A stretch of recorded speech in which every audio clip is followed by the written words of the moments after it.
you. My pleasure. Well, well, well, the Bachelorette, or the Bachelor, the Bachelor. Only this time, thank you, we're dealing with the Bachelorette, the girl Hannah. Well, our friend Kelly Ripa does not like the Bachelor or the Bachelorette. She's talked about that all the time on She and Ryan. So earlier this week, Ryan announced to the audience that the Bachelorette Hannah would be on the show on Thursday, meaning yesterday. Well, here was Kelly's response.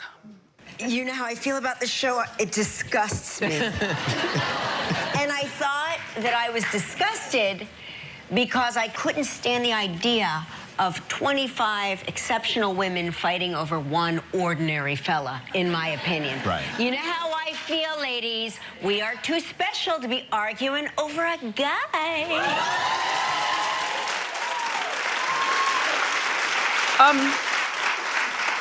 So this is not a new opinion of Kelly's, and like she says, why are we arguing over one guy? Well, you know what? It's just entertainment. You know, at the end, it's not that serious. I mean, in jumps the fight with the host of The Bachelor and the Bachelor creator. They didn't like what Kelly said, and they let it be known. Now, you know, Chris Harrison, he's the host, and he posted, "Look out, Bachelor Nation, Kelly Ripa is coming after you and your disgusting Monday night habit."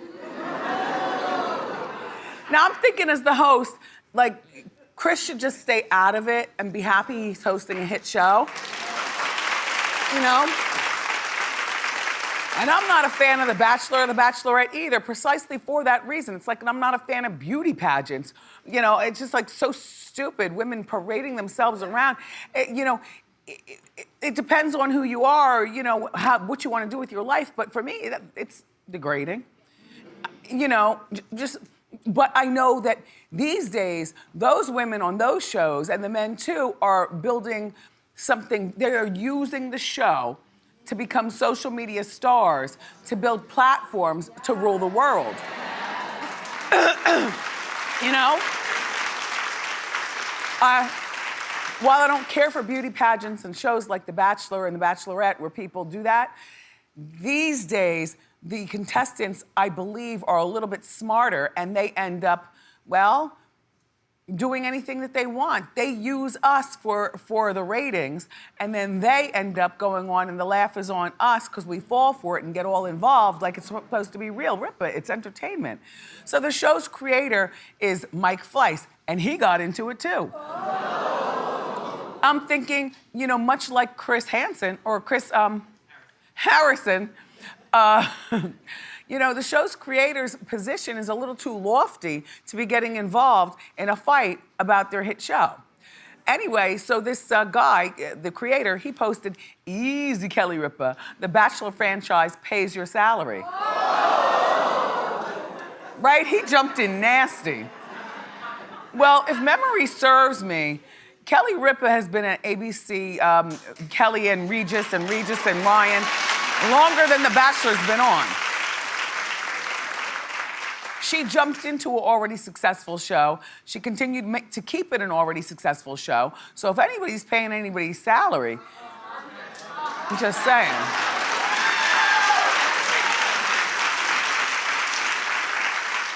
So then Ellen Pompeo, who is paying Ripa's salary, like if you, and I'm using that as a joke, but I'm just saying, if you want to go in the pecking order of who's the big cheese on TV, and she happens to be on ABC on Grey's Anatomy, the highest paid woman in primetime TV now. This one, like you don't even think about it. But when you also think about Grey's Anatomy, it's a big show, it's been on for a long time. But this right here is the queen. So she jumps in defending Ripa, right? She says, "Your show does not pay Kelly Ripa's salary." And she goes on to say a whole lot, and at the end she does a hashtag of Bachelor So White. Where did race come into this? You know, Pompeo's married to a black guy, they got black kids and stuff. Anyway, you know, I like that she stuck up for the sisterhood. You know, I do. But So you might be saying to yourself, so how did Hannah's visit turn out? And some people in our Hot Topics meeting before the show were saying, well, maybe Hannah's people should have tried to talk Hannah out of it. You know, the Bachelorette show would, maybe she can just go on The View and, you know, other shows on ABC or other, you know, shows to promote it. Would they be missing a lot if she didn't go on Ryan and Kelly? Probably not. It's already a hit show. I mean, you know what I'm saying? And then if I were Hannah, I would definitely want to go on it. I mean, Hannah knows how to hold her own. She's, you know, like a catty girl from what I've seen on it. You know, a little toughness to her in a mean-spirited way. She comes from the beauty pageant world, but she's clearly no dummy. So Hannah, if I were her, I would say to my people, you know, publicists and stuff who try to tell me, we're not gonna have you on the show. We don't need that kind of action. Go on something kinder like Good Morning America or whatever. Which she's probably doing that too. She's probably in the city going every place except for here, and who cares? I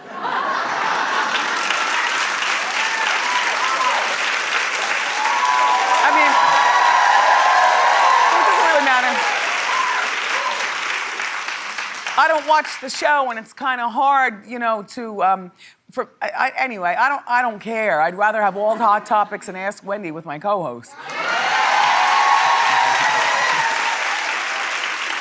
Anyway, so here's how it went yesterday on the show. Kelly actually stayed there with Ryan, which Kelly, if you didn't like it, you really didn't even have to pay this girl no mind. You know, why give her a breath? You do this simply. Ryan, you handle the interview. I'm going to the back to have another coffee. That's the great thing about having two people. Then again, Kelly Ripa's power is as such, in my opinion, at the Kelly and Ryan show, see how her name comes first, that she could tell the show booking department, I don't want this guest. You know, I don't want this guest, I don't relate to this guest, or this guest doesn't relate to my people, or whatever. I mean, I've rejected people that I don't want on our show because I'm just like, no. And then, or I'll be on the fence, I'll say, no, convince me why.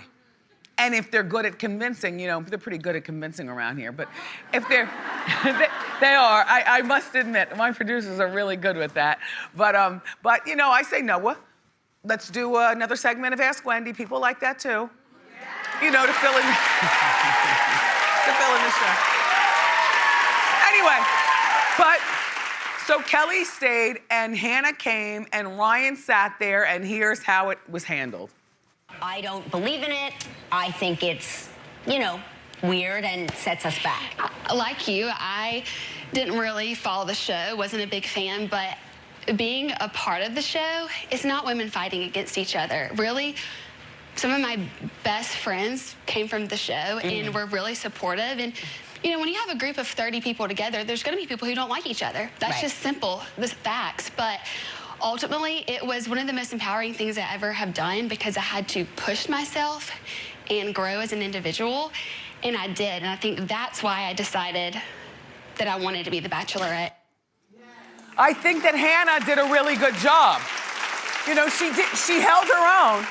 She did a very good job defending her position. Ryan stayed quiet. And Kelly, she went toe-to-toe, kind of, sort of with you. And Gelman was probably over on the side saying, this is ratings gold. So congratulations to Ryan and Kelly.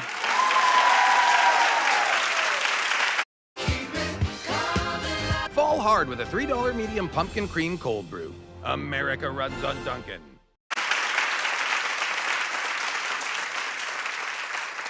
Speaking of Grey's Anatomy, because you know I told you about Pompeo in that story, Jesse Williams, you know, the guy that it seems as though gets the no face every time we talk about him, only because he's speaking out about the divorce. His ex-wife is speaking out about the divorce that they're having. And it's really horrible, you guys. I'll backtrack the story and then I'll give you the update. So Aaron and Jesse have been together for 13 years. They dated. They've got two beautiful kids. One is 3 and one is 5. And she worked her job. I forgot what she did, but it was something good, like a career. What? Real estate broker. Real estate broker. You know, I don't know what kind of houses she was selling. All I know is that she was a career girl and he was a fledgling person wanting to be an actor. So she did all the working while he wasn't able to work, because anybody who knows about acting, the best time that you have, well, the best chance that you have for getting a job sometimes is if acting job is if you don't have any other job. That way you're always available for your auditions and stuff.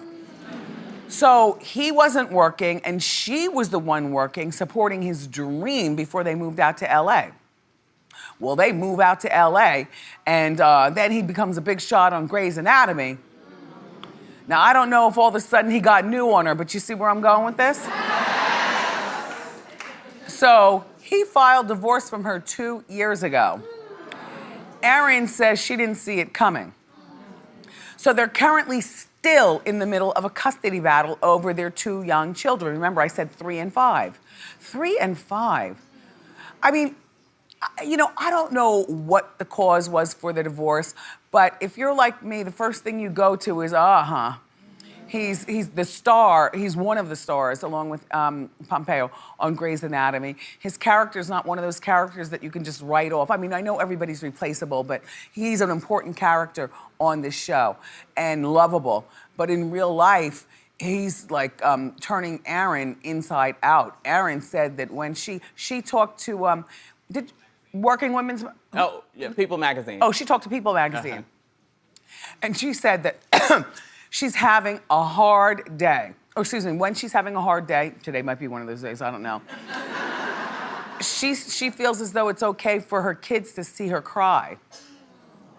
Now, when last we talked about her regarding crying and being very sad about the whole Jesse thing, I was telling you that her girlfriends are even sick and tired of her coming around because, you know, it's always about the divorce and he's no good and, you know, she's crying and she brings the whole group of girls down and, you know, nobody wants to be around her. And they were like, look, you know, save that for your own time. I mean, you can do it a little bit, but if you do it too much, then, you know, you're like a Debbie Downer to your girl group. So the girls had to talk to her about it. So now she's talking to us about it through People Magazine, and she says that, you know, she says when she's having a bad day, it's okay for her kids to see her cry. I think that at 3 and 5, this is me personally speaking, and you know I'm the queen of all cry. But, but I think that those children are too young to process why mom is crying.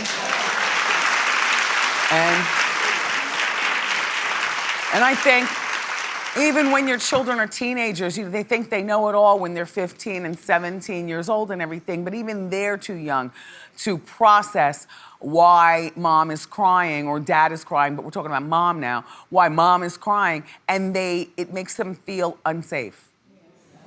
You know, even the 17-year-olds, even, you know, 18-year-olds, it makes them feel unsafe. I think that that's where parents need to suck it up and go in the other room and cry your heart out. And, you know, you put the fan on so there's extra noise with the fan, and you have your Visine to clear out your eyes. But you don't let them, I mean, they can see you cry once or twice and you say you stubbed your toe or something like that. But, you know, and I know some of you are looking at me and saying, well, kids need to know emotion and everything like that. Emotion is one thing, but feeling safe is another, you know. You know, I save my crying for when I catch feelings with you, or I cry by myself and stuff, but I don't do that in front of the boy. You know, believe it or not, I hold it. I don't do it in front of the boy. I am like a soldier. But, you know, I mean, even when I don't want to be, you know, you have to be a soldier, because I'm like, it's me and him against the world, and if there's no me, then what the heck? And also, like, if your kids like go to boarding school or they're in college and they're not there with you all the time, they get worried. Like, you know, when summer's over, he's gonna be going back to school. He's gotta leave mom here in New York as a soldier. That's all I'm saying, Erin. I think you need to suck it up, Buttercup. Okay? You need to get it together. Stop crying for your kids. And that goes for people who let themselves go too. You know, you're crying and you feel frumpy and you're not doing your hair and you're not doing your makeup and you're blaming it on, you know, dad, and you look a mess. The kids are looking at you. They're not feeling safe. That's all.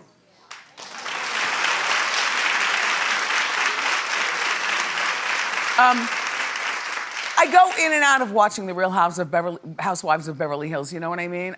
But I like all the girls on there.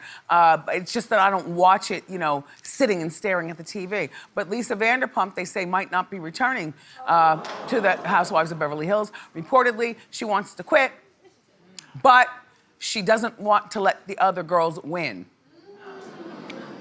We've all been in that position before. You know, there's something you want to quit, but you can't let them win. So you stick it out or whatever. But you know, when you're in a situation like that, you've got to look at the pros and the cons. Now, the main storyline this whole season has been all the ladies against Lisa, because Lisa gave a negative story, you know, the dog story, about Dorit to the tabloids.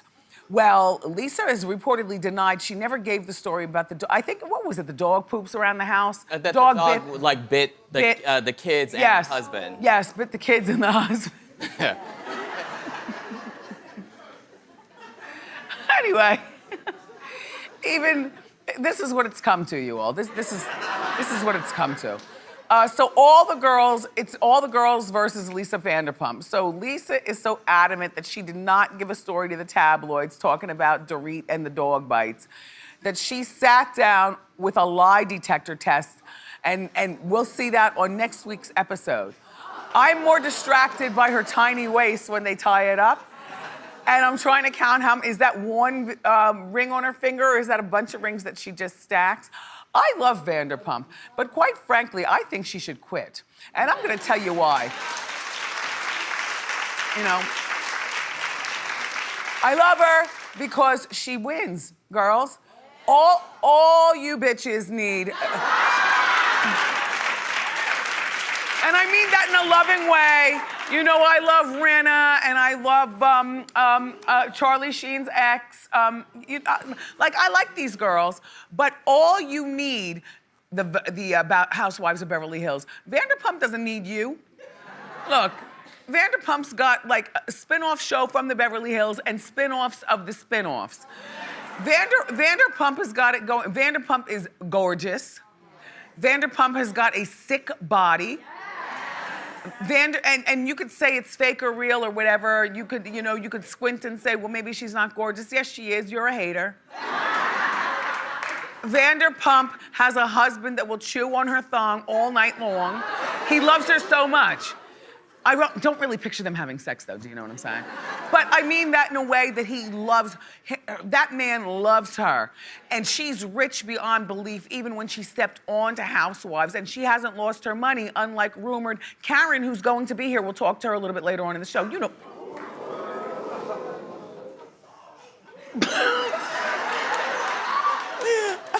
I don't know where that came from. Karen, look, I know that you're watching in your dressing room right now. Security, lock the doors, don't let her leave. Karen, I just mean, you know it was me who invited you here, and the co-hosts know that I think that you are my favorite of all of them, and I love Potomac. But Karen, as the grande dame, did you move out of your mansion in the middle of the night because you all don't have money? Well, do you watch Potomac? Yeah. Okay. Right. So she accepted my invitation to come on the show, and I plan to get to the bottom of it in a very nice, civilized way. Would you please back me up with this?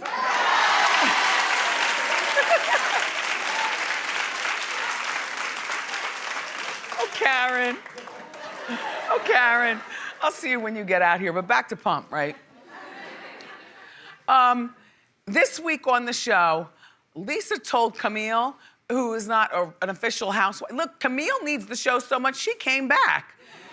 And they didn't even give her a peach. They told her you could be a diamond. They told her you could be, a friend of, right? Camille Grammer. Anyway, so Camille is getting married.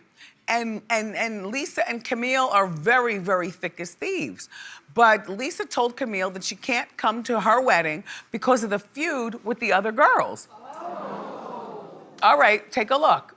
If you were to come to my wedding, which you know I would love for you to be there, I would want you to feel comfortable within the I was the one that encouraged you to get married. I know, Lisa, so of course I want you there. So, will you come? I've always really cared about you, you know that? And I can't make the wedding.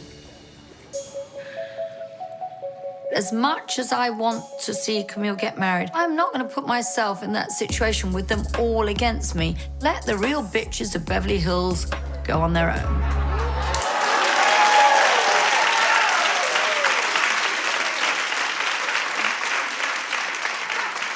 You know, this is a destination wedding. It's going to be in Hawaii. Bravo's going to foot the bill. How fabulous.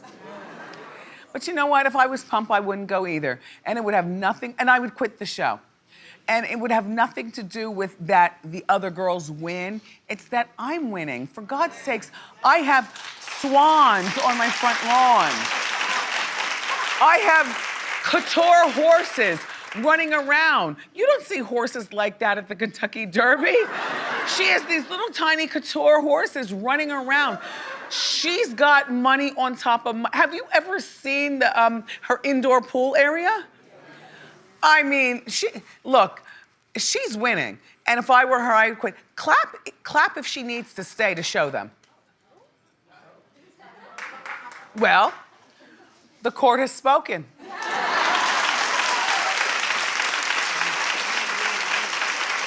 So if you quit, Pump, nobody's gonna think you're scared of them. And you other girls, if she quits, I gotta say, there's no show. You all get along so swimmingly, you better start something, because Pump is about to quit, according to the Wendy Show. And we've got more great of this show coming up from the Real Housewives of Potomac. Karen Huger is here. So grab a snack and come on.